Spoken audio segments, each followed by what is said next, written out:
Hello बच्चों, कैसे हैं आप सभी लोग। स्वागत है आप सभी का फिजिक्स वाला के इस प्यारे से प्लेटफॉर्म पर। दोस्तों, हो सकता है कि आपने ये फेस पहले भी देखा हो सकता है आप इस फेस को पहली बार देख रहे हो। मैं हूं आपका फिजिक्स मेंटोर, मेरा नाम रक्षक है और 5-6 सालों से लगभग मैं फिजिक्स पढ़ा रहा हूं बच्चों को, 9th 10th 11th 12th JEE NEET. आज हम नीव बैच का ये डेमो शूट कर रहे हैं आपके लिए, जिस डेमो के अंदर जिस डेमो से पहले हम लोग थोड़ा सा फिजिक्स के बारे में बात करते हैं। उसके बाद फिर पढ़ाई तो चलती रहेगी भाई, पढ़ाई तो पूरे साल करनी है ना। तो थोड़ी सी फिजिक्स के बारे में बात करते हैं फटाफट से। उसके बाद हम अपने कोर्स को आगे बढ़ाएंगे। थोड़ा सा डेमो आपको दिया जाएगा कि आज हम क्या पढ़ने वाले हैं। ठीक है, देखो यार, जो फिजिक्स हम लोग पढ़ते हैं ना, ये फिजिकल चीजों की स्टडी है और फिजिकल फिनोमेना जो आपके आसपास होता है नेचर का, उसकी स्टडी है। यानी देखो, ये जो नेचर है ना, ये कुछ लॉज से बंधा हुआ है ना। जैसे आपने सुना होगा ग्रेविटेशन का लॉ। अब ग्रेविटेशन ना हो ऐसा तो नहीं हो सकता, धरती हमको ना खींचे ऐसा तो नहीं हो सकता, है ना। तो इस तरीके के बहुत सारे लॉज हैं पूरे यूनिवर्स के अंदर। ठीक है ना, पूरे यूनिवर्स के अंदर ऐसे बहुत सारे लॉज हैं जिनकी स्टडी हमको करनी पड़ती है फिजिक्स के अंदर। कुछ लॉज केमिस्ट्री के अंदर भी स्टडी होते हैं, लेकिन वो केमिकल रिएक्शन से रिलेटेड लॉज होते हैं। खैर, है तो वो भी नेचर ही। ठीक है ना। तो साइंस बेसिकली जिस चीज की स्टडी है ना, प्लस लॉजिक प्लस मैथमेटिक्स, ये सबको क्लब करके फिजिक्स बनती है। ठीक है, तो अगर फिजिक्स अच्छी करनी है, अगर फिजिक्स को अच्छे से समझना है, तो दो बातों का ध्यान रखना। ठीक है, इस डेमो लेक्चर के अंदर ही बात बोल रहा हूं। दो बातों का ध्यान रखना। पहला, मैथमेटिक्स का। हां, लॉजिक से भी पहले मैथमेटिक्स जरूरी है। ठीक है, क्योंकि हमारी जो ये फिजिक्स है ना, हमारे जो ये एजुकेशन सिस्टम है, ये आप समझ रहे हो, मार्क्स ड्रिवन एजुकेशन सिस्टम है। सही बात है या नहीं, है ना। मार्क्स ड्रिवन ही है, यानी सब लोग आपको मार्क्स के पीछे भगाने की कोशिश करते हैं। ठीक है ना। आपके सब्जेक्ट की जो बुक्स लिखी जाती हैं फिजिक्स की, उसमें भर भर के न्यूमेरिकल होंगे, भर भर के वर्ड प्रॉब्लम्स होंगी। वर्ड प्रॉब्लम्स आप लोग समझते होंगे क्या होता है ना। भर भर के वर्ड प्रॉब्लम्स होंगी, भर भर के न्यूमेरिकल होंगे। तो वो न्यूमेरिकल करने के लिए आपको मैथमेटिक्स लगेगी, plus plus reasoning, logical reasoning लगेगी कि भाई इसके पीछे का रीजन क्या है वो जान सके हम। ठीक है ना। उसके लिए आपका कॉन्सेप्ट स्ट्रांग होना चाहिए, दोनों मैथमेटिक्स के भी और फिजिक्स के भी। ठीक है ना। और इतनी मुश्किल मैथमेटिक्स भी नहीं आती। स्क्वायर करना, स्क्वायर रूट करना, रेसिप्रोकल करना, क्रॉस मल्टीप्लिकेशन करना, इस तरह की 6th 7th स्टैंडर्ड की जो मैथमेटिक्स है, ये कहीं ना कहीं यूज होने वाली है। ज्योमेट्री बहुत यूज होती है, तो ज्योमेट्री से प्यार नहीं है तो ज्योमेट्री से प्यार बना लो। फिजिक्स के अंदर बहुत यूज होने वाले डायग्राम्स चलते हैं भाई फिजिक्स के अंदर। ठीक है ना। और क्वेश्चन को सॉल्व करने के लिए, क्वेश्चन को विजुअलाइज करने के लिए बहुत जरूरी है कि आप ज्योमेट्री सीखो, थोड़ी सी ज्योमेट्री सीखो। बहुत ज्यादा नहीं कह रहा, थोड़ी सी ज्योमेट्री आपको आनी चाहिए। ठीक है। दूसरी चीज जो सबसे जरूरी है, पहली तो समझा दिया आपको, मैथमेटिक्स लगेगा और उसके साथ कुछ मैथमेटिकल रीजनिंग, लॉजिकल रीजनिंग लगेगी। ठीक है। दूसरी चीज जो है वो है आपकी इमेजिनेशन। आपकी इमेजिनेशन से बड़ी कोई चीज नहीं है जो आपको फिजिक्स से प्यार करवा देगी। यानी आपको मेरे साथ साथ जो कॉन्सेप्ट्स मैं समझाऊंगा उसको इमेजिन करना पड़ेगा। हो सकता है आपको उसको करके भी देखना पड़े। बहुत ही प्रैक्टिकल चीज है फिजिक्स, बहुत ही प्रैक्टिकल, आपके आसपास देखे जाने वाली, जिनके बारे में आप सोचते हो कि भाई ये चीजें कैसे काम कर रही हैं, उन सब की नॉलेज आपको फिजिक्स देती है। ठीक है ना। तो बहुत ही प्रैक्टिकल सा सब्जेक्ट है। थ्योरेटिकल है, मैथमेटिकल है, लेकिन प्रैक्टिकल ज्यादा है। ठीक है। तो मजा आने वाला इस जर्नी के साथ। और मैं फिर से एक बार आप लोगों का स्वागत करता हूं फिजिक्स वाला के इस प्लेटफॉर्म पर। शायद आप पहली बार इस प्लेटफॉर्म पर आए हो, तो भाई बहुत बहुत स्वागत है आप लोगों का। चलिए हम लोग स्टार्ट करते हैं अपने नीव बैच के इस डेमो लेक्चर को, जिसके अंदर हम लोग बात करने वाले हैं चैप्टर नंबर 8, जो कि एनसीईआरटी का है, लेकिन फिजिक्स का चैप्टर नंबर 1 है। आपके 5 चैप्टर रहेंगे फिजिक्स के। ठीक है, क्योंकि एक फाउंडेशन बैच है, तो इसके अंदर पांचों के पांचों चैप्टर्स को कवर किया जाएगा, लेकिन वो टाइम के अनुसार किया जाएगा। मतलब कि आपका टर्म 1 रहता है या टर्म 2 रहता है, किस तरीके का आपका सिलेबस का डिवीजन रहता है, उसके हिसाब से कवर किया जाएगा, लेकिन कवर पूरा किया जाएगा। अगर कुछ पार्ट डिलीटेड भी होगा, लेकिन वो एनसीईआरटी में है, ओलंपियाड्स में पूछा जा सकता है, तो वो आपको पढ़ाया जाएगा। ठीक है ना। जैसे लास्ट टाइम एक लेक्चर हुआ करता था साउंड, तो साउंड को भी हम लोगों ने नीव के अंदर कवर किया है। ठीक है। तो पढ़ाया जाएगा, चिंता मत करना। 5 चैप्टर आप लोगों ने पढ़ने हैं फिजिक्स के अंदर, 5 ही हैं। बड़े बड़े हैं, मैं मानता हूं, बड़े बड़े हैं, बिल्कुल हैं, ठीक है ना। टाइम देना पड़ता है आपको, फिजिक्स को खूब टाइम देना पड़ता है। लगभग लगा लो जितना आप टाइम मैथ्स को देते हो उसका आधा टाइम, लगभग 1/3 भी नहीं कहूंगा, वैसे तो ये सब साइंस का 1/3 सब्जेक्ट है फिजिक्स, 1/3 केमिस्ट्री, 1/3 बायोलॉजी, लेकिन हाँ प्रैक्टिस तो ये मांगता है ना। तो मैथ्स की जितनी प्रैक्टिस करते हो उससे लगभग आधी, आधी थोड़ी कम, चलो आधी थोड़ी कम प्रैक्टिस आपको फिजिक्स की करनी पड़ेगी, ठीक है ना। तो आपकी फिजिक्स सुधरती जाएगी और आप और अच्छा इंप्रूव करते जाओगे फिजिक्स के अंदर, नए आयाम खुलते जाएंगे आपके लिए इस फिजिक्स सब्जेक्ट के अंदर, और प्यार होता चला जाएगा इस फिजिक्स सब्जेक्ट से, ठीक है। चलो, इस चीज की गारंटी तो मैं लेता हूं कि प्यार करवा तो मैं दूंगा आपको ठीक है, ओके। तो 5 चैप्टर हैं आपके। सबसे पहला chapter number 8 motion, chapter number 9 force and laws of motion, chapter number 10 gravitation, chapter number 11 work and energy, और चैप्टर नंबर 12 साउंड। 8, 9, 10, 11, 12 5 चैप्टर लगातार एनसीईआरटी में आप खोल के देखोगे तो ये आपको पांचों चैप्टर लाइन से मिलेंगे, starting from motion till sound. इसमें से मोशन और फोर्स एंड लॉ ये इसी ऑर्डर में पढ़े भी जाते हैं, कुछ ऑर्डर का हेरफेर नहीं हो सकता ठीक है ना। ये बिल्डिंग ब्लॉक्स हैं, ये बिल्डिंग ब्लॉक्स हैं, इसमें ऑर्डर का हेरफेर हो ही नहीं सकता। आपको मोशन ही पढ़ना है पहले, उसके बाद force and laws of motion ही पढ़ना है, फिर ग्रेविटेशन बीच में आ जाता है, ठीक है, ग्रेविटेशन को पढ़ा जाता है, उसके बाद वर्क एनर्जी एंड पावर वाला चैप्टर आता है, और उसके बाद साउंड जो कि वेव्स से ओरिजिनेटेड चैप्टर है साउंड, तो वो पढ़ा जाता है, ठीक है। तो इस तरीके का ही फ्लो रहने वाला है आपके सिलेबस का, और आप देखोगे कि नेचुरल फ्लो भी यही है। स्कूल में जाकर के देखोगे तो स्कूल में मैम भी यही करवा रही होगी, सबसे पहले आपको मोशन, उसके बाद force and law of motion, इस तरीके से कराया जाएगा। लास्ट टाइम टर्म 1 के सिलेबस के अंदर मोशन था और force and laws of motion था, जो न्यूटन के लॉज है। न्यूटन नाम सुना होगा आपने, नहीं सुना तो मेरे मुंह से बहुत सारे ऐसे नाम सुन लोगे आप, ठीक है ना। बहुत सारे ऐसे नाम है जो लेता रहूंगा पूरे साल आपके सामने। और टर्म 2 के सिलेबस के अंदर, यानी दिसंबर के बाद से, है ना, नवंबर दिसंबर के बाद से जो आपका पोर्शन चला, उसके अंदर ग्रेविटेशन, जिसको आधा काट दिया गया था, क्योंकि ग्रेविटेशन और फ्लूइड्स दोनों मिलाकर के एक चैप्टर था, दोनों को मिलाकर के एक चैप्टर था। फ्लूइड्स को अंदर ही डाल रखा है ग्रेविटेशन के, लेकिन ग्रेविटेशन उसका पूरा नाम है वैसे, ठीक है ना, अंदर उसके फ्लूइड्स भी है। तो फ्लूइड्स भी पढ़ाया गया था लास्ट टाइम नीव के अंदर, इस साल भी पढ़ाया जाएगा, बिना पढ़े आपको नहीं भेजा जाएगा यहां से। कंप्लीट सिलेबस पढ़ाया जाएगा, डिलीटेड हो या अनडिलीटेड हो, या मतलब आ रहा हो, ठीक है ना। अच्छा, तो ग्रेविटेशन था, उसका भी आधा पार्ट टर्म 2 के अंदर था। फिर वर्क एंड एनर्जी नाम का एक चैप्टर है, या वर्क पावर एनर्जी बोलते हैं कुछ जगह पर उसको, तो वो चैप्टर है, वो दोनों टर्म 2 का सिलेबस का पार्ट है, तो वो कंप्लीट चैप्टर है, वर्क एनर्जी एंड पावर, वो पूरा पढ़ना पड़ता है, ठीक है ना। तो वहां तक टर्म 2 था। इसके बाद एक डिलीटेड पोर्शन, डिलीटेड चैप्टर पूरा था साउंड, जो कि सीबीएसई ने नहीं पूछा, सीबीएसई वालों ने नहीं पूछा, लेकिन हाँ बाकी बोर्ड्स वालों ने पूछा, और बहुत सारे बोर्ड्स के बच्चे हमसे पढ़ते हैं, बच्चों के क्वेश्चन रहते हैं, और मैं चाहूंगा कि इस डेमो को पूरा सुने, पूरा देखें, तभी समझ पाएंगे कि ये बैच किसके लिए है। ये बैच हर उस बच्चे के लिए, हर उस स्टूडेंट के लिए जो एनसीईआरटी, जिसका स्कूल एनसीईआरटी को फॉलो करता है, प्लस वो ओलंपियाड्स की तैयारी कर रहा है, तो ये बातें हो गई, ठीक है ना। अगर वो सिर्फ ओलंपियाड की तैयारी कर रहा है तो भी इस बैच को वो ज्वाइन कर सकता है, और अगर वो एनसीईआरटी बेस्ड स्टडी कर रहा है अपने स्कूल के अंदर तो भी इस बैच को ज्वाइन कर सकता है। कुछ ऐसे बोर्ड्स भी हैं जो एनसीईआरटी के इर्द गिर्द पढ़ाते हैं, मतलब हल्का सा बाहर जाकर के चीजों को पढ़ाते हैं, वो बोर्ड वाले बच्चे भी हमको ज्वाइन कर सकते हैं, कोई इशू नहीं है। बहुत सारे बच्चे, यूपी बोर्ड के बच्चे, वेस्ट बंगाल बोर्ड के बच्चे, झारखंड बोर्ड के बच्चे, मध्य प्रदेश बोर्ड के बच्चे, बिहार बोर्ड के बच्चे, हरियाणा बोर्ड के बच्चे, यूपी शायद मैं रिपीट करने वाला था, छत्तीसगढ़ बोर्ड के बच्चे, महाराष्ट्र बोर्ड के बच्चे, कर्नाटका बोर्ड के बच्चे, इवन गुजरात के भी बच्चे, राजस्थान के तो होते ही हैं हर साल, क्योंकि इसका सिलेबस लगभग सेम है सीबीएसई जैसा, और सीबीएसई के तो भरमार है पूरी बच्चों की, कुछ आईसीएसई के बच्चे हैं हमारे पास।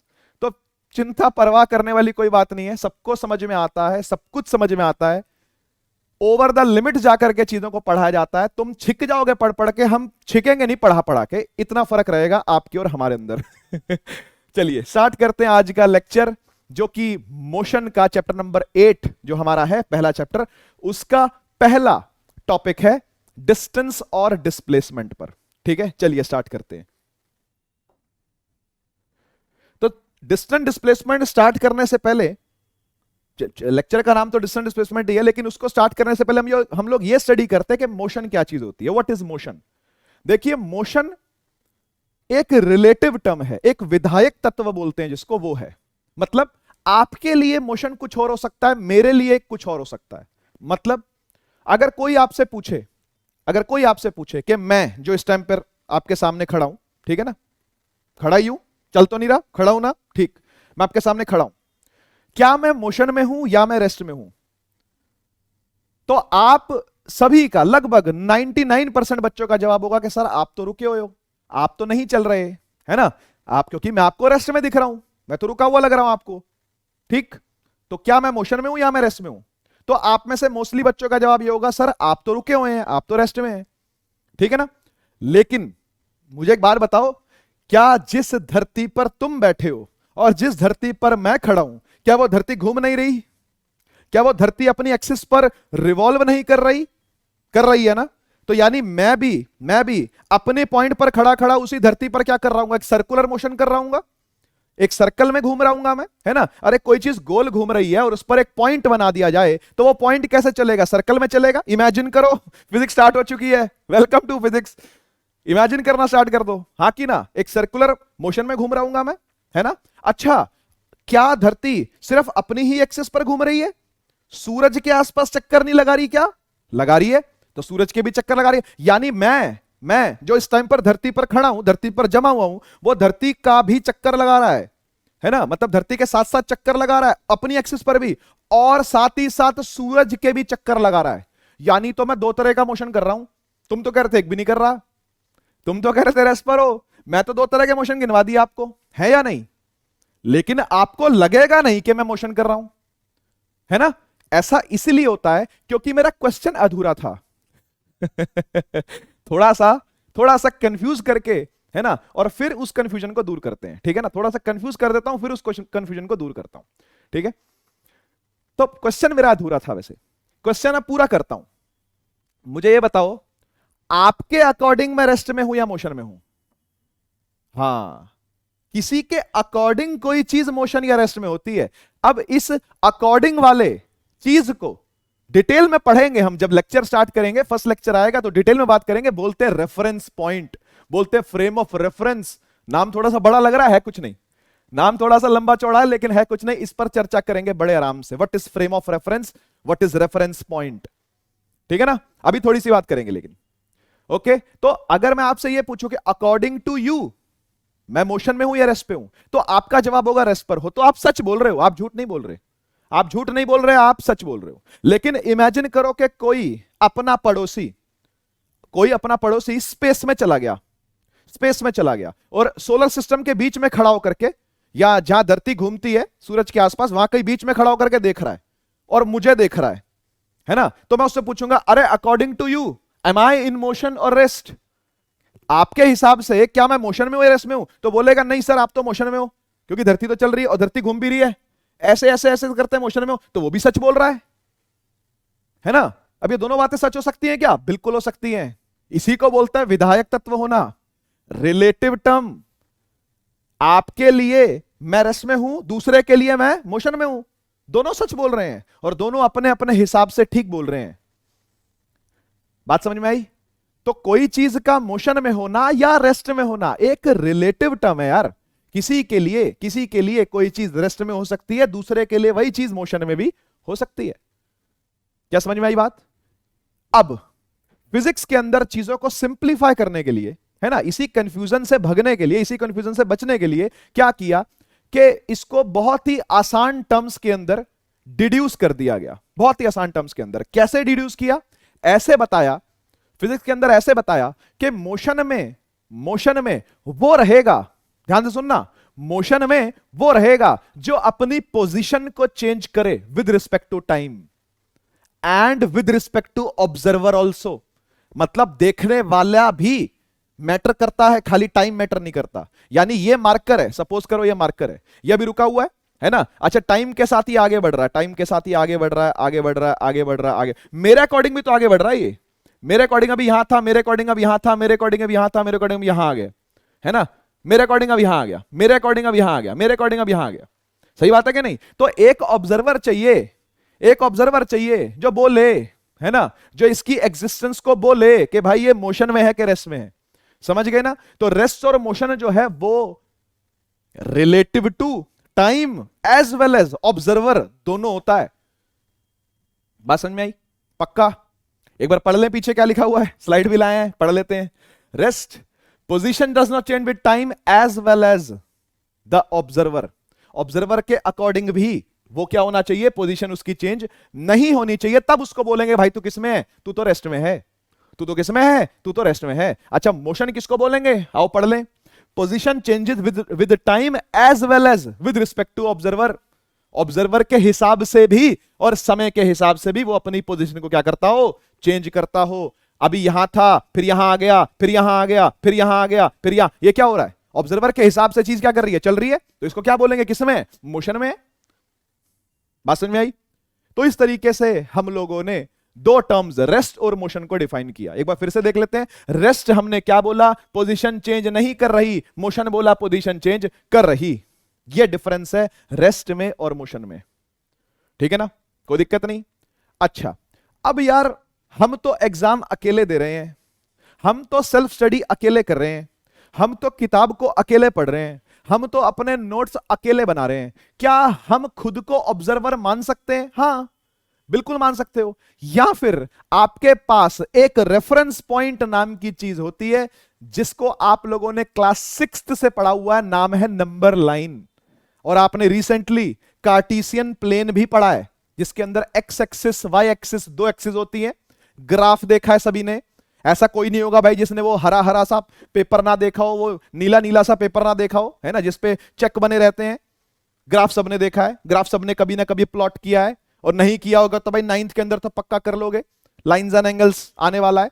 उसके बाद ग्राफ और जगह पर भी है आपके ज्योमेट्री के अंदर, तो वहां पढ़ लोगे, कोई दिक्कत नहीं है। एब्सिसा कोऑर्डिनेट पता चल जाएगा, एब्सिसा ऑर्डिनेट क्या होता है।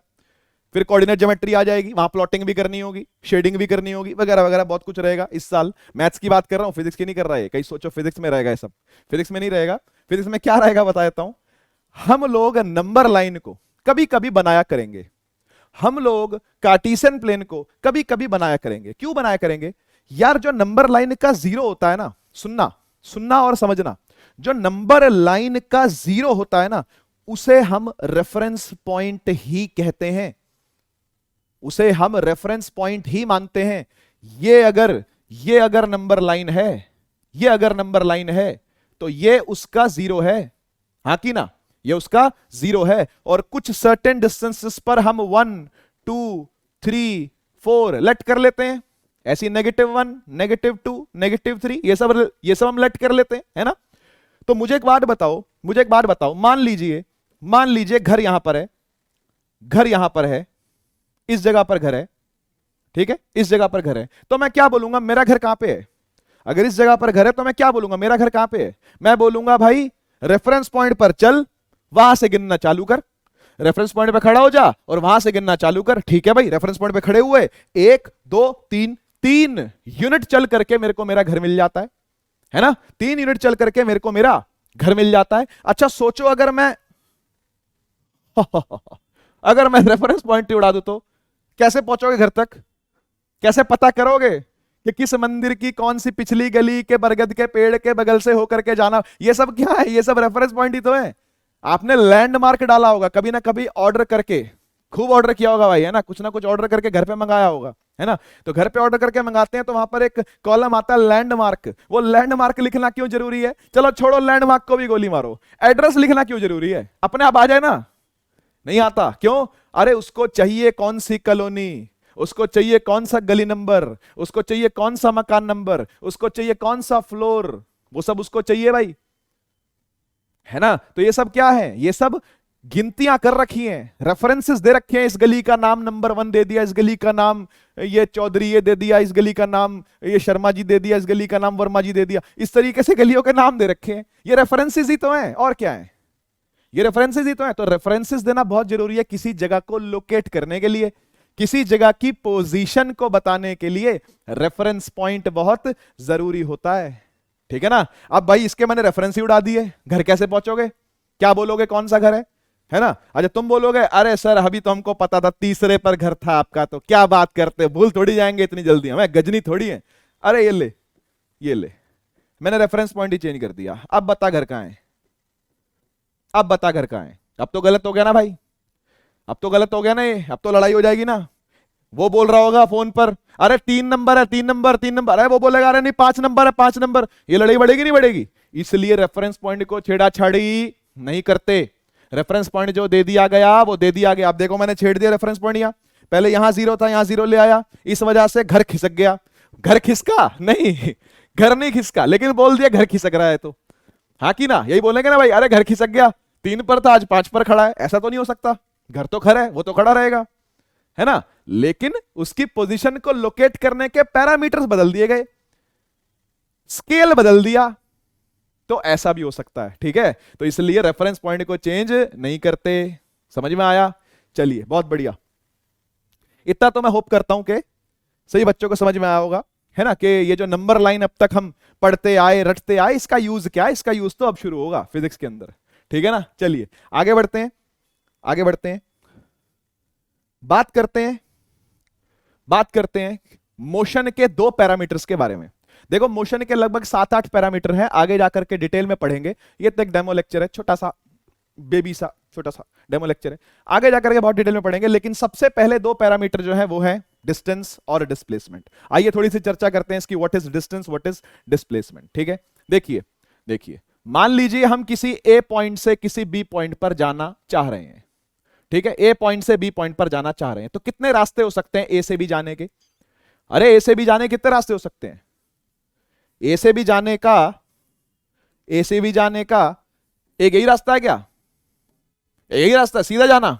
मेरी मर्जी भाई, मैं नहीं जा रहा सीधा, मेरी मर्जी, मैं नहीं जा रहा सीधा, मेरे को पहले पराठे खाने जाना है, मैं पराठे खाने चला गया, वहां से आ गया। ऐसा नहीं हो सकता क्या? ऐसा भी हो सकता है ना। मेरा मन किया कि मैं ऐसे जाऊंगा, ऐसे से जाऊंगा, तो मैं ऐसे चला गया, उसमें क्या है? डिस्टेंस का क्या मतलब होता है? डिस्टेंस का मतलब होता है दूरी। और ये नहीं बोला गया कि सीधा ही चलना है, चल तो कैसे भी सकते हैं। तो कितनी दूरियां हो सकती हैं? अरे इनफाइनाइट दूरियां हो सकती हैं भाई, सोचो, है ना। ए पॉइंट और बी पॉइंट के बीच में इनफाइनाइट दूरियां हो सकती हैं। ठीक, कोई दिक्कत नहीं, बात समझ में आ गई ना। इनफाइनाइट रास्ते हो सकते हैं। अरे मैं ऐसे भी जा सकता हूं, मैं ऐसे भी जा सकता हूं, मैं ऐसे भी जा सकता हूं। ये देखो दूरियां बढ़ती जा रही हैं, है ना। ये देखो दूरी बढ़ी जा रही, दूरियां बढ़ती जा रही है भाई। ठीक है ना, ये छोटा रास्ता, ये उससे बड़ा, ये उससे बड़ा, ये उससे बड़ा, ये उससे बड़ा, ये तो बहुत बड़ा हो गया नीचे वाला तो, है ना। तो ये सब क्या है? ये सब डिस्टेंसेस है यार। ठीक है ना, डिस्टेंस की हिंदी होती है दूरी, और दूरियां तो अनगिनत हो सकती हैं 2 पॉइंट्स के बीच में, 2 पॉइंट्स के बीच में। तो सर फाइंड कैसे करेंगे, है ना, सवाल उठता है फाइंड कैसे करेंगे कि क्या दूरी है, कि क्या दूरी है। सपोज कर लेते हैं हम कि ये दूरी है, ये दूरी है, इस रास्ते में गया चल करके, ठीक है ना, इस रास्ते में गया चल करके। फाइंड कैसे करेंगे इसको? तो भाई इसको फाइंड करने का कोई फॉर्मूला नहीं होता, पहली बता दूं। डिस्टेंस को फाइंड करने का कोई फॉर्मूला, अरे बोलो, डिस्टेंस को फाइंड करने का कोई फॉर्मूला नहीं होता। चेक करना पड़ता है कि पार्टिकल कहां कहां गया है। ठीक है, चेक करना पड़ता, नापना पड़ता उस रास्ते को, उस रास्ते को नापना पड़ता है। अब इंची टेप ले और शुरू हो जा, इंची टेप ले और शुरू हो जा। 1 सेंटीमीटर, एक और सेंटीमीटर, एक और सेंटीमीटर, एक और सेंटीमीटर, एक और सेंटीमीटर, एक और सेंटीमीटर, एक और सेंटीमीटर, एक और सेंटीमीटर, एक और सेंटीमीटर, एक और सेंटीमीटर, एक और 1 2 3 4 5 6 7 8 9 10 11 11 सेंटीमीटर दूर है। ये दूरी निकल के आ गई। ऐसे करना है, कंपास लेनी है, कट लगाते जाना है 1-1 सेंटीमीटर के, ऐसे नापोगे डिस्टेंस को। एक और तरीका बताता हूं, एक धागा ले लो, एक धागा ले लो, डोरी, धागा, डोरी, धागा ले लो, धागे को इसके ऊपर रखते जाओ, रखते जाओ, रखते जाओ, रखते जाओ, ऐसे पकड़ लेना, ऐसे पकड़ के फिर सीधा स्केल पे नाप लो, 11 सेंटीमीटर आएगा। ये भी एक तरीका है, ये भी एक तरीका है डिस्टेंस निकालने का। तो डिस्टेंस निकालने के लिए क्या करें? अरे भाई कुछ नहीं, जो इसकी पाथ लेंथ है, क्या है इसकी पाथ लेंथ है, उस पाथ लेंथ की एक्चुअल जो भी मेजरमेंट है वो कैलकुलेट कर लो, बस डिस्टेंस निकल के आ जाएगा। यानी डिस्टेंस क्या कर रहा, डिस्टेंस क्या कर रहा, डिस्टेंस, अरे एक्चुअल पाथ लेंथ दे रहा आपको, एक्चुअल पाथ लेंथ दे रहा। ठीक है, क्या दे रहा? Actual path length. किस रास्ता चले हो भाई, उस रास्ते की लेंथ क्या है, उस रास्ते की लंबाई क्या है, वो कौन दे रहा? डिस्टेंस दे रहा। क्या समझ में आया डिस्टेंस क्या होता है? क्या समझ में आया डिस्टेंस क्या होता है? It is the actual path length, यही एक्चुअल डेफिनेशन है, यही एक्चुअल डेफिनेशन है। डेफिनेशन तो खूब चलेगी फिजिक्स के अंदर। नई नई टर्म्स आएंगी, जैसे डिस्प्लेसमेंट एक नई टर्म होगी आप लोगों के लिए। डिस्टेंस तो चलो आपने पहले सुना हुआ है, देखा हुआ है, ये दूरियां तय की हुई हैं आपने। कभी घर से नानी के घर जा रहे हो, कभी घर से मामा के घर जा रहे हो, कभी घर से मौसी के घर निकल रहे हो, है ना। ये दूरियां तो आपने देखी हुई हैं, तो दूरी आपके लिए कोई नई चीज नहीं थी। हाँ, लेकिन हर हर एक टर्म की कुछ डेफिनेशन तो होनी चाहिए ना। तो डिस्टेंस की ये डेफिनेशन है कि it is the actual path length. किस रास्ते चल रहे हो उस रास्ते को नाप लो, जैसे मैंने नापा। तो डिस्टेंस का कोई फॉर्मूला नहीं होता, आपको देखना पड़ेगा कि पार्टिकल किस किस रास्ता गया है, वो रास्ते को इंची टेप ले ले ले ले ले लेके नाप जाओ। यही तरीका है डिस्टेंस को नापने का। ठीक है, समझ में आया? यही बात कर रहा हूं, एक्चुअल बात कर रहा हूं, प्रैक्टिकल बात कर रहा हूं। फिजिक्स एक प्रैक्टिकल साइंस है ना। समझ में आई? तो एक्चुअल पाथ लेंथ। अच्छा, हर हर क्वांटिटी की, जैसे डिस्टेंस एक पैरामीटर है, हर एक पैरामीटर का मतलब जिस चीज को आप नाप रहे हो उसके लिए आपको यूनिट का प्रयोग करना पड़ता है। अब यूनिट आपके लिए कोई नई चीज तो है नहीं। यूनिट आप लोगों ने मैथ्स के अंदर सुनी है, देखी है, पढ़ी है ना। डिस्टेंसेस को, लेंथ को, रेडियस को याद करो, सेंटीमीटर में निकालते हो। डायामीटर को सेंटीमीटर में निकालते हो। एरिया ऑफ द सर्कल को मीटर स्क्वायर में निकालते हो। वॉल्यूम शायद आपने पढ़ा हो, नहीं पढ़ा हो मुझे नहीं पता, 9 में, अब 8 में पढ़ाते नहीं पढ़ाते मुझे ध्यान नहीं, शायद आपने वॉल्यूम पढ़ लिया, शायद शायद शायद मान लेते हैं। तो वो मीटर क्यूब होता है, ये सेंटीमीटर क्यूब होता है, क्यूबिक सेंटीमीटर, सीसी बोलते हैं उसको। लीटर सुना होगा, चलो लीटर, दूध 1 लीटर 2 लीटर, वो लीटर क्या है? वो लीटर वॉल्यूम है, वॉल्यूम की यूनिट है वो। ठीक है ना, वॉल्यूम की यूनिट है वो लीटर। ठीक है, तो ऐसे यहां पर जो लेंथ की यूनिट है दैट इज सेंटीमीटर, लेकिन एसआई के अंदर जो कि एक स्टैंडर्ड बना हुआ है इंटरनेशनली, उसके अंदर मीटर में कैलकुलेट करते हैं, किलोमीटर में नहीं, सेंटीमीटर में नहीं, मिलीमीटर में नहीं, मीटर में कैलकुलेट करते हैं। तो एसआई, एसआई यूनिट क्या है? मीटर है, मीटर है, याद रखना, स्मॉल एम से करेंगे डिनोट, है ना। बाकी लेक्चर के अंदर डिटेल में पढ़ेंगे सब चीजों को, कोई टेंशन नहीं। ठीक है, यूनिट की बातें भी करेंगे वहां पर अच्छे से। ठीक है, तो distance is actual path length, its SI unit is in metres. ठीक है, मीटर्स में होती है। एक बात और बताता हूं, ये डिस्टेंस नेगेटिव नहीं हो सकता, नॉन नेगेटिव है ये नॉन नेगेटिव होता है, मतलब हमेशा पॉजिटिव ही होगा, नेगेटिव नहीं हो सकता। नेगेटिव नहीं हो सकता, पॉजिटिव ही होगा हमेशा, क्योंकि आपने डिस्टेंस को आगे आगे आगे आगे ही बढ़ाना है ना। अच्छा, एक स्कूटी ले लिया आपने और वो स्कूटी लेकर के घर से निकल गए, स्कूटी लेके घर से निकल गए, है ना। पहले गए समोसे लेने, फिर गए कचौरी लेने, फिर गए मिठाई लेने, है ना, और फिर मान ले उसी रास्ते से वापस भी आ रहे हो, तो क्या आपका डिस्टेंस 0 हो जाएगा वापस आओगे? तो नहीं ना भाई, बढ़ता जाएगा ना, वो तो बढ़ता जाएगा। जाते हुए भी पेट्रोल फूकेगा, आते हुए भी पेट्रोल फूकेगा। ये तो नहीं कि भाई जो पेट्रोल खर्च हुआ वो सारा उठा लाओगे वापस, ऐसा तो नहीं होता ना। तो डिस्टेंस जो है वो हमेशा ही क्या रहेगा? बढ़ता ही रहेगा, आगे आगे ही चलता रहेगा, तो पॉजिटिव एंटिटीज में ही रहेगा। ठीक है, डिस्टेंस जो है वो हमेशा पॉजिटिव एंटिटीज में ही रहता है, नेगेटिव्स के अंदर नहीं जाता। चलिए अब बात करते हैं किसके बारे में? डिस्प्लेसमेंट के बारे में। डिस्प्लेसमेंट क्या होती है? ये डिस्प्लेसमेंट की हिंदी है विस्थापन। जैसे इसकी हिंदी है दूरी, वैसे डिस्प्लेसमेंट की हिंदी है विस्थापन। विस्थापन का मतलब होता है ये ए है, ये बी है, आपने कहां से कहां जाना था? कहां से कहां जाना था? ए से बी जाना था कि बी से ए जाना था? तो इसका आंसर है कि आपने ए से बी जाना था। ठीक है ना, तो ए से बी जाने के लिए जो सबसे छोटी दूरी होगी, जो सबसे स्मॉलेस्ट डिस्टेंस होगा, उस पर चले हो नहीं बोल रहा मैं, उस पर चलो ही चलो ये नहीं बोल रहा मैं, लेकिन जो सबसे छोटी दूरी है, एग्जिस्ट तो करती है ना, मैं नहीं कह रहा कि उस पर चलो या ना चलो, लेकिन एग्जिस्ट तो करती है ना, दैट सबसे छोटी दूरी इज कॉल्ड विस्थापन या डिस्प्लेसमेंट। ठीक है, तो ए से बी जाने की जो सबसे छोटी दूरी है वो कौन सी है भाई? यही जो बनाई थी मैंने, ये हाँ की ना? अरे हाँ की ना? अरे हाँ की ना? सबसे छोटी दूरी जो है वो यही तो है, ये एरो। तो ये जो एरो से मैंने दिखाया वो विस्थापन है, वो डिस्प्लेसमेंट है। ठीक है ना, वो डिस्प्लेसमेंट है। जो ए से बी के बीच में सबसे छोटी दूरी होगी ना, वो हमेशा स्ट्रेट लाइन ही होगी। सोच के देखो अब इस बात को, ये जो मैंने लाइन बोली फिर से बोल रहा हूं, जो ए से बी के बीच में सबसे छोटी दूरी होगी, the smallest possible path, the smallest path, the shortest distance between the 2 points, between the initial position and the final position, ये सब एक ही बातें हैं, पर्यायवाची लाइनें बोल रहा था सारी में। ठीक है ना, तो हाँ मैं कह रहा था कि ये जो छोटा रास्ता है, ये जो छोटा रास्ता है, ये जो सबसे छोटा रास्ता है, ये हमेशा सीधी लाइन ही होगा। सोच के देखो, सोच के देखो, सोचो अगर ये सीधी लाइन ना हो, ये सीधी लाइन ना हो, टेढ़ी लाइन हो, तो टेढ़ी लाइन तो थोड़ी बड़ी हो जाएगी ना यार, समझ रहे हो ना, समझ रहे हो ना, थोड़ा सा भी टेढ़ा अगर हुआ तो बड़ा हो जाएगा, ये तो बड़ा तो नहीं हो सकता, ठीक है ना, बड़ा तो नहीं हो सकता क्योंकि सबसे छोटा ही है ये। तो डिस्प्लेसमेंट की डेफिनेशन भी यही है, the shortest path, shortest path between initial and final points. ठीक है, इनिशियल का मतलब समझते हो, पहले वाला, फाइनल का मतलब समझते हो, बाद वाला। तो इनिशियल कौन है, इनिशियल ए है, फाइनल कौन है, फाइनल बी है। तो इनिशियल से फाइनल जो दो पॉइंट्स हैं उनके बीच की सबसे छोटी दूरी को डिस्प्लेसमेंट कहते हैं। अच्छा बताओ, ये भी तो दूरी है ना यार, जैसे ये दूरी थी वैसे ये भी तो दूरी है ना। जब ये दूरी है, जब ये भी डिस्टेंस है, तो क्यों ना इसको भी मीटर में ही निकालें। यस, इसको भी किस में निकालेंगे, मीटर में ही निकालेंगे। तो एसआई यूनिट, एसआई यूनिट इसकी भी क्या है भाई, इसकी भी मीटर ही है, इसकी भी मीटर ही है। ठीक है, और एक बार बताऊं, ये पॉजिटिव भी होता है, नेगेटिव भी होता है और जीरो भी होता है। इसकी कुछ भी वैल्यू हो सकती है। यस, इसकी कुछ भी वैल्यू हो सकती है, पॉजिटिव भी हो सकता है, जीरो भी हो सकता है, नेगेटिव भी हो सकता है। अब ये जीरो और नेगेटिव कब होता है, इसकी चर्चा हम लोग लेक्चर के लिए छोड़ देते हैं यार, सब कुछ आज ही थोड़ी पढ़ोगे, ठीक है ना। तो करते हैं फिर बात इस बारे में, जब अगली बार मिलेंगे तो करेंगे बात, ठीक है। तो डिस्टेंस डिस्प्लेसमेंट आई होप अच्छे से समझ में आया, जितना जितना समझाया उतना उतना तो समझ में आया, है ना।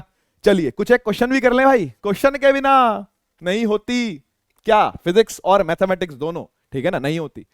किताब खोल करके खाली रट लेने से, खाली किताब खोल करके देख लेने से फिजिक्स सब्जेक्ट ऐसा है जो नहीं होता, ना ही मैथ्स होता है। ये करने से होता है, हाथ उठाना पड़ेगा, पेन चलाना पड़ेगा, रफ कॉपियां भरनी पड़ेगी, तब जाकर के फिजिक्स दिमाग में बैठेगी। ऐसा सब्जेक्ट है, इसके लिए मेहनत लगती है, इसके लिए पुश करना पड़ता है खुद को कई बार। चलिए क्वेश्चन देखते हैं।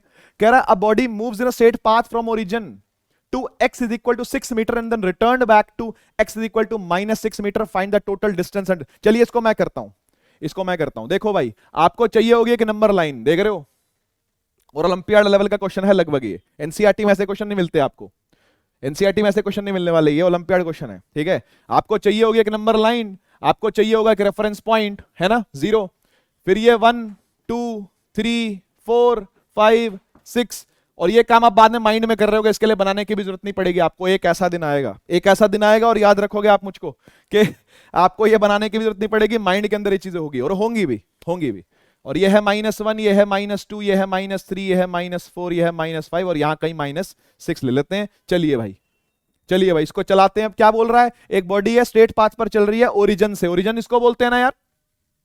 अरे ओरिजिन का क्या मतलब होता है, ओरिजिन का मतलब होता है x = 0 से कहां जा रहा है, x = 6, तो गया आगे, गया आगे, ठीक है ना। And return back to x = -6, मतलब ऐसे गया, देखना जरा, ऐसे गया और ऐसे आया और फिर ऐसे आया। पाथ देख रहे हो, पाथ ध्यान से देखना इसका, ऐसे गया, ऐसे आया यहां तक, ठीक है। तो हम क्या बोलेंगे, डिस्टेंस कितना है। चलिए डिस्टेंस बताते हैं, डिस्टेंस बताते हैं कितना है।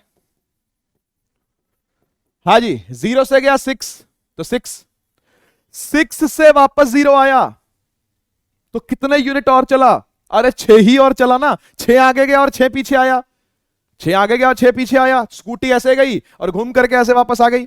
इसका क्या मतलब है, इसका क्या मतलब है कि भाई वो 6 और 6 माइनस कर दोगे क्या, 6 में 6 ऐड करोगे, 12 करोगे उसको, हाँ कि ना भाई। आगे गई 6 और आगे आई और वापस आई 6, तो 6 और 6 कितना हो जाएगा, 12। आप बोलोगे 12 किलोमीटर चल के आई है, ठीक है। तो 6 + 6, अब आप वापस से कहां गए, ओरिजिन पे आ गए। अब ओरिजिन से कहां जाना है, -6, यानी और 6 चलना पड़ेगा, और 6 चलना पड़ेगा। 1 2 3 4 5 6 और 6 जोड़ दो इसके अंदर, तो 6 + 6 + 6 18। कुछ माइनस प्लस की चिंता नहीं करनी, डिस्टेंस के अंदर कुछ माइनस प्लस की चिंता नहीं करनी, आपने बस पार्टिकल को पकड़ना है ना। पार्टिकल ही है ना, ये बॉडी है, चलो आपने एक बॉडी को पकड़ना है और उसका पाथ देखना है कैसे चल रहा है, बस यही करना है आपने, ठीक है। तो आपने 18 निकाल लिया, है ना। हमारा 18 जो है वो यहां और यहां आ रहा है, ए और बी के अंदर, ए और बी के अंदर आ रहा है, ठीक है।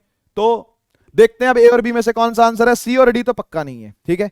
नेक्स्ट चीज पूछ रहा है डिस्प्लेसमेंट बताइए। अब डिस्प्लेसमेंट के लिए इसको मैं करना कैसे सिखा रहा हूं आपको, देखो देखो भाई, डिस्प्लेसमेंट क्या होती है, डिस्प्लेसमेंट क्या होती है सर, डिस्प्लेसमेंट होती है शॉर्टेस्ट पाथ बिटवीन 2 पॉइंट्स, है ना।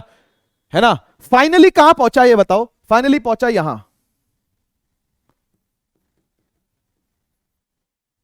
इनिशियली कहां था, इनिशियली था यहां। भाई यहीं से स्टार्ट हुई है ना जर्नी, जर्नी स्टार्ट हुई है यहां और खत्म हुई है यहां, हां की ना। जर्नी स्टार्ट हुई है यहां, खत्म हुई है यहां, तो ये था इनिशियल, ये था इनिशियल। और इनिशियल क्या था, x इज इक्वल टू 0। और फाइनली कहां पहुंचा, x इज इक्वल टू -6। ठीक है, ठीक है ना, पक्की बात। तो मुझे ये बताओ, मुझे ये बताओ कि डिस्प्लेसमेंट जिसको हम बोलते हैं शॉर्टेस्ट पाथ, सबसे छोटा रास्ता, किसके किसके बीच का, इनिशियल पॉइंट और फाइनल पॉइंट के, तो वो ऐसा ही तो होगा यार, वो ऐसा ही तो होगा। ये हां की ना, हां की ना। इनिशियल ये, फाइनल ये, सीधी रेखा से जोड़ दिया उसको, है ना, सीधी लाइन से जोड़ दिया उसको, खत्म। ठीक है ना। तो ये क्या है, ये आपकी डिस्प्लेसमेंट है। अब ये डिस्प्लेसमेंट निकली कैसे, ये डिस्प्लेसमेंट निकली कैसे, तो मैंने आपको बताया था डिस्प्लेसमेंट पॉजिटिव नेगेटिव जीरो कुछ भी हो सकती है। अब ये नेगेटिव आने वाली है, बताता हूं कैसे। देखो देखो देखो, डिस्प्लेसमेंट क्या होता है, डिस्प्लेसमेंट होता है कि आप फाइनली कहां पहुंचे, एक्स फाइनल, ठीक है ना, फाइनली कहां पहुंचे, माइनस एक्स इनिशियल चले कहां से थे, चले कहां से थे। ये सिंपल फॉर्मूला है डिस्प्लेसमेंट का, इसको डेल्टा एक्स बोलते हैं। ये डेल्टा का क्या मतलब होता है समझ में आएगा, मैथ्स भी समझाएगी और फिजिक्स भी समझाएगी, दोनों समझाएंगे इस डेल्टा का क्या मतलब होता है। फिलहाल के लिए आप इसको नोट कर लेना। तो x final minus x initial, x final क्या है, एक्स फाइनल क्या है, एक्स फाइनल है -6, एक्स इनिशियल क्या है, एक्स इनिशियल है 0, ये बन गया क्या, ये बन गया -6, -6। ए ऑप्शन एकदम सही है। इस तरीके से आपने क्वेश्चन को करना था। ठीक है, आप नेगेटिव साइड की तरफ जा रहे हो, आप नेगेटिव साइड की तरफ जा रहे हो तो डिस्प्लेसमेंट नेगेटिव आती है। थोड़ा सा समझ में आया होगा, थोड़ा सा लेक्चर में समझेंगे, कोई दिक्कत नहीं है। ठीक है, चलिए आज के लिए बस इतना ही रखते हैं अपने सेशन को। ठीक है ना, आज के लिए इतने रखते हैं अपने सेशन को, मिलते हैं हम लोग फिर लेक्चर के अंदर। ठीक है, बताना जरा कैसा लगा, कमेंट पढ़ूंगा मैं सारे, बताना जरा कैसा लगा ये सेशन। ठीक है, एक्साइटेड हो या नहीं, और मिलोगे या नहीं। चलो मिलते हैं अगली बार, तब तक के लिए take care, tata bye bye.